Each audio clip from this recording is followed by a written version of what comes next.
السلام علیکم ورحمۃ اللہ وبرکاتہ۔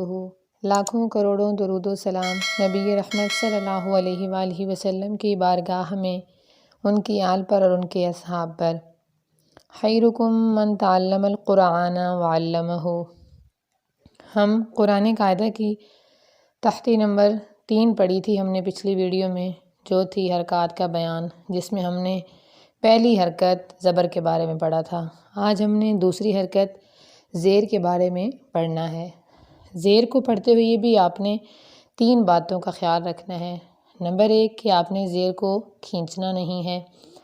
نمبر 2 کہ آپ نے اسے جھٹکا نہیں دینا، اور نمبر 3 آپ نے اسے مجہول بھی نہیں کرنا، اس کو معروف طریقے سے ادا کرنا ہے، یعنی اس کو جس طرح اس کی ادائیگی ہے اس سے ہٹا کے اس میں اردو لہجہ آپ نے شامل نہیں کرنا۔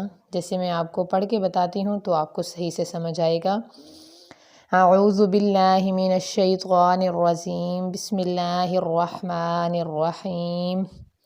حمزہ زیر ای، با زیر بی، یہ ہوتا ہے با زیر بی۔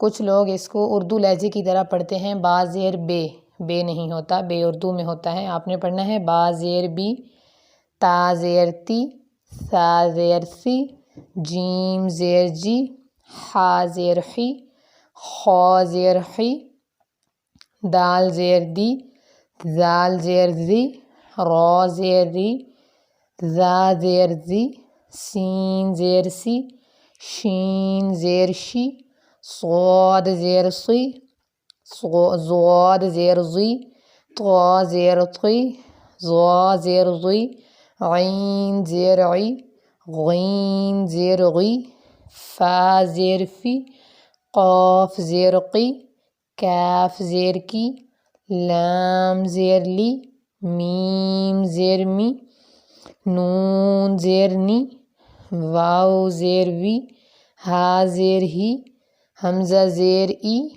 یا زیر ی، یا زیر جی۔ یہ تھی ہماری تحتی نمبر 3 کی دوسری حرکت، یعنی زیر کے بارے میں ہم نے پڑھا۔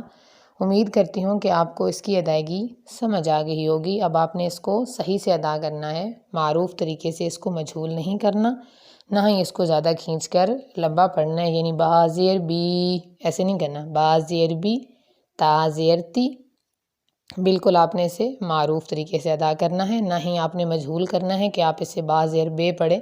یہ اردو لہجہ ہے، یہ عربی لہجہ نہیں ہے۔ امید کرتی ہوں کہ آپ کو آج کی ویڈیو سمجھ آ گئی ہوگی۔